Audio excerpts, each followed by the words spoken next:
We're not talking about basketball today. We're talking about travel. Last week we were coming to you from the Four Seasons Westlake Village in California. Then I was up on a plane again, back to New York, then to Phoenix, then back to New York again for the Today Show, where we did a piece on the myth of the words all-inclusive. What does that really mean? And, of course, for those of you who like all-inclusive vacations, you better learn to embrace what's known as the asterisk, because anytime somebody says all-inclusive, it's usually followed by that big, bad asterisk. So go to our website, petergreenberg.com, and we'll show you what that asterisk means so you don't get beaten up and your wallet doesn't get pulled out of your pants every 15 seconds on these so-called all-inclusive vacations. This is a, jam-packed week about travel news, and we're going to try to get to all of it today.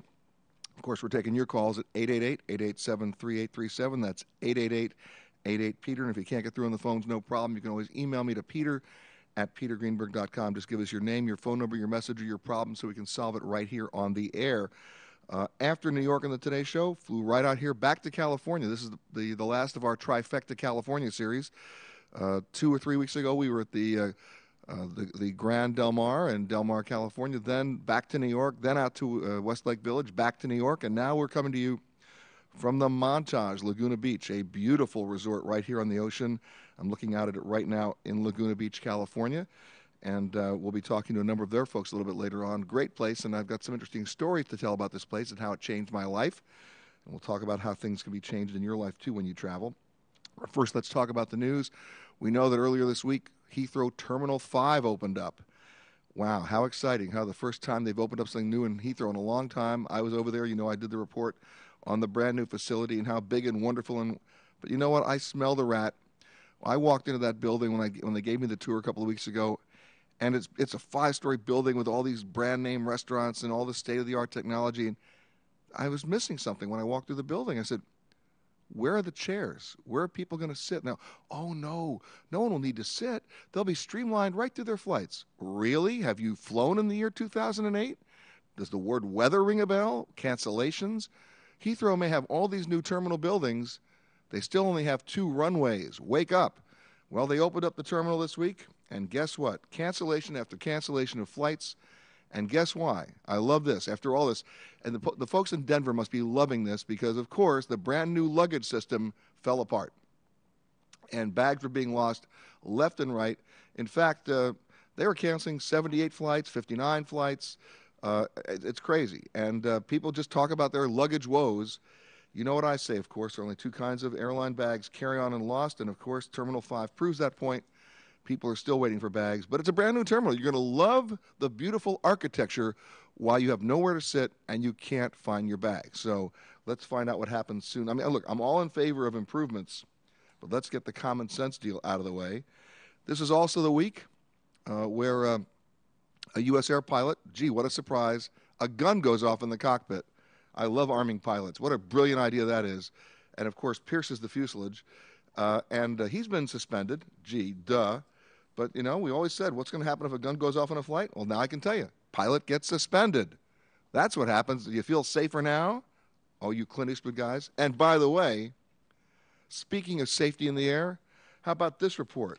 How many air marshals do you actually think are flying on flights? How about hardly any? That's right, hardly any. In fact, listen to this statistic. Of the 28,000 commercial airline flights that take to the skies on an average day in the United States, and by the way, that 28,000 is low, fewer than 1% are actually with air marshals on board. How do you like those odds? Those are nuts. It's absolutely nuts.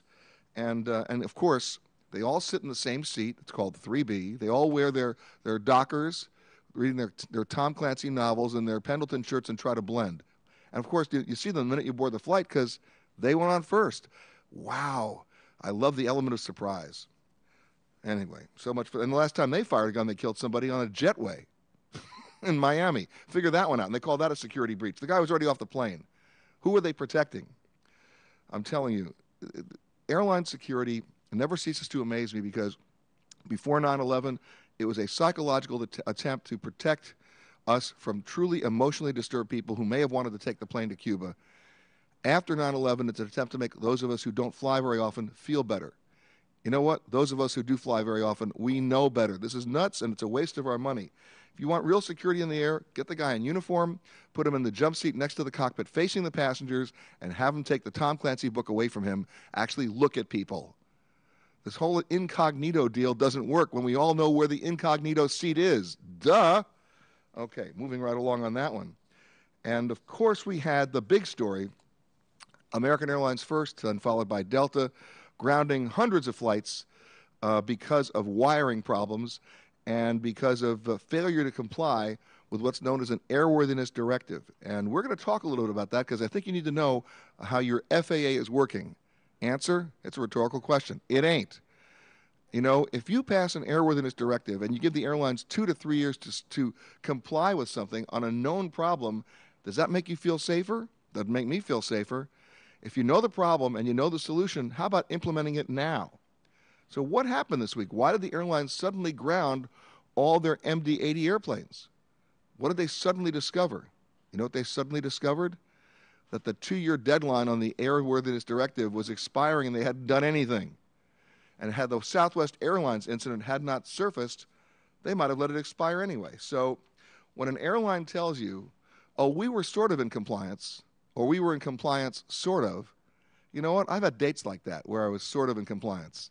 You know what? Didn't do me any good either. So bottom line is you either do it right or don't do it at all. And last but not least, and definitely not least, we're going to be talking about this throughout the entire show. Remember last year in August when the New York State Legislature passed unanimously a passenger Bill of Rights, and it was signed into law by then Governor, Room 871, Eliot Spitzer? Well, guess what? The airlines, of course, did what I thought the airlines would do. They would go to court and try to get it thrown out, claiming that the states have no jurisdiction over airlines because of federal air deregulation. A lower court judge actually threw the case out and said, no, the state did have jurisdiction because it was health and safety. Well, guess what? A higher court just threw it out again and basically said, nope, the states have no jurisdiction. So guess what? There is no passenger Bill of Rights, as if there was anyway. So when you're stuck on that plane for the next 3 hours, you know what you would do? Do what I do. Declare you're sick. That's the only way you're going to get back to the gate. And when the paramedics come up with the Port Authority police and want to know what you're sick about, you tell them you were sick of being on the runway. All right, when we come back. And, of course, when you're taken to prison, I'll come and testify for you in your trial. When we come back, more from the Montage, Laguna Beach, and your questions on this Final Four, Sweet 16, Double 8 weekend. Back right after these messages. Peter Greenberg Worldwide phone lines are open now. So call us at 888-887-3837. That's 1-888-88-PETER. You can also hear the show anytime, anywhere at iradionow.com. Planning